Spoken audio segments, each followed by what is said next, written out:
আপনি কি জানেন পোলট্রির ডিম আর দেশি মুরগির ডিম দেখতে এক হলেও গুণে কিন্তু এক নয়।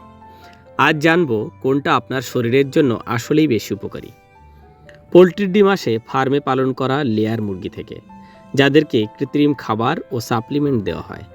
অন্যদিকে দেশি মুরগি ঘাস, পোকামাকড় ও প্রাকৃতিক খাবার খায়, তাই তাদের ডিম অনেক বেশি ন্যাচারাল। দেশি ডিমে থাকে বেশি প্রোটিন, ভিটামিন এ, ডি, ই এবং ওমেগা-3 ফ্যাটি অ্যাসিড। পোলট্রির ডিমে এসব থাকে, কিন্তু তুলনামূলক কম পরিমাণে। দেশি ডিমে কোলেস্টেরলও কিন্তু কিছুটা কম থাকে। দেশি ডিমের কুসুম হয় গাঢ় কমলা, স্বাদেও ঘন ও সুগন্ধযুক্ত। পোলট্রি ডিমের কুসুম হয় হালকা হলুদ এবং স্বাদ তুলনামূলকভাবে ফিকে।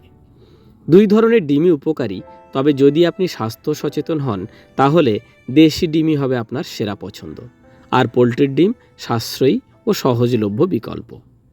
ভিডিওটি ভালো লাগলে লাইক দিন, কমেন্টে জানিয়ে দিন আপনি কোন ডিম খেতে পছন্দ করেন।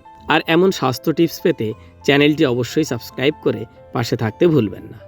নমস্কার, ভালো থাকবেন সবাই, সুস্থ থাকবেন।